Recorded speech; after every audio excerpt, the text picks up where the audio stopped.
मित्रांनो, पुन्हा एकदा बीड जिल्हा चर्चेत आला आहे। बीडचं राजकारण भल्या भल्याला कळत नाही। आता हेच पाहणं, प्रकाशदादा सोळंके यांच्या एका मुलाखतीमुळे महाराष्ट्रामध्ये खळबळ उडाली आहे। अजितदादा समोर अनेक प्रश्न निर्माण झाले आहेत फक्त एका मुलाखतीमुळे।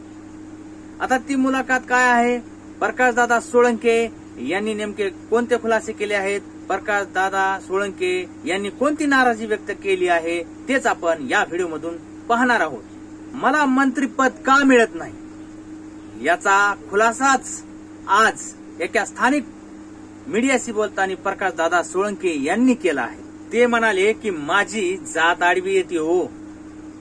बीड जिल्हा हा ओबीसी साठी आरक्षित आहे असं मला वाटतं। इथे बहुजन समाजाला स्थान द्यायचं नाही अशी पक्षाची भूमिका दिसते। मी मराठा समाजाचा असल्यामुळं मला मंत्रीपद मिळत नाही अशी भावना त्यांनी व्यक्त केली आहे।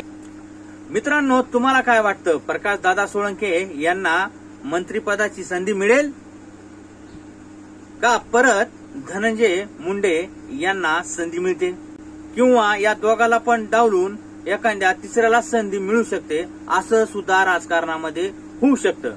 तर तुम्हाला काय वाटतं मित्रांनो, कमेंट बॉक्समध्ये नक्की कमेंट करून सांगा।